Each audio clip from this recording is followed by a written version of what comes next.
ಪ್ರವಾಹದ ಪರಿಸ್ಥಿತಿಯನ್ನ ನಿಭಾಯಿಸಲು ವಿಫಲ. ಜಿಲ್ಲಾಡಳಿತಕ್ಕೆ ಚೀಮಾರಿ ಹಾಕುತ್ತಿರುವ ಜನರು. ಮಾಧ್ಯಮಗಳ ವರದಿ ನೋಡಿ ಅಲರ್ಟ್ ಆದ ಜಿಲ್ಲಾಡಳಿತ. ಮುನ್ನೆಚ್ಚರಿಕೆ ಕ್ರಮಗಳನ್ನು ಕೈಗೊಳ್ಳುವಲ್ಲಿ ವಿಫಲವಾದ ಜಿಲ್ಲಾಡಳಿತ.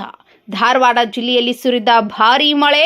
ರಾತ್ರಿಯೆಲ್ಲ ಸುರಿದ ಭಾರೀ ಮಳೆಗೆ ತುಂಬಿ ಹರಿಯುತ್ತಿರುವ ಬೆಣ್ಣಿಹಳ್ಳ.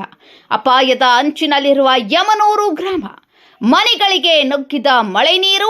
ರಾತ್ರಿ ಇಡೀ ಸುರಿದ ಭಾರೀ ಮಳೆಗೆ ನವಲಗುಂದ ತಾಲೂಕಿನ ಜನರ ಜೀವನ ಅಸ್ತವ್ಯಸ್ತ. ಬೆಣ್ಣಿಹಳ್ಳಕ್ಕೆ ಹೊಂದಿಕೊಂಡು ಇರುವ ಗ್ರಾಮಗಳಿಗೆ ನುಗ್ಗಿದ ನೀರು. ಯಮನೂರು ಬೆಣ್ಣೆಹಳ್ಳಕ್ಕೆ ಸ್ನಾನಕ್ಕೆ ಇಳಿಯುತ್ತಿರುವ ಭಕ್ತರು. ತುಂಬು ಹರಿಯುವ ನೀರಿನಲ್ಲಿ ಇದೆಂಥ ಹುಚ್ಚಾಟ. ಸ್ಥಳದಲ್ಲಿರಬೇಕಿದ್ದ ಪೊಲೀಸರು ಯಾರೂ ಇಲ್ಲ. ಜಿಲ್ಲಾಡಳಿತದಿಂದ ರೆಡ್ ಅಲರ್ಟ್ ಘೋಷಣೆಯಾದರೂ ಪೊಲೀಸ್ ಬಂದೋಬಸ್ತಿಲ್ಲ. ಯಮನೂರಿನ ಚಾಂಗ್ ದೇವರ ದರ್ಶನಕ್ಕೆ ಬರುವ ನೂರಾರು ಭಕ್ತರು. ತುಂಬಿ ಹರಿಯುತ್ತಿರುವ ಬೆಣ್ಣೆಹಳ್ಳದಲ್ಲಿ ಸ್ನಾನಕ್ಕೆ ಇಳಿಯುತ್ತಿರುವ ಭಕ್ತರು. ನ್ಯೂಸ್ ರಿಪೋರ್ಟ್ ಮಾರುತಿ ಲಮಾನಿ, ಸಮೃದ್ಧ ಕರ್ನಾಟಕ ನ್ಯೂಸ್, ಧಾರವಾಡ.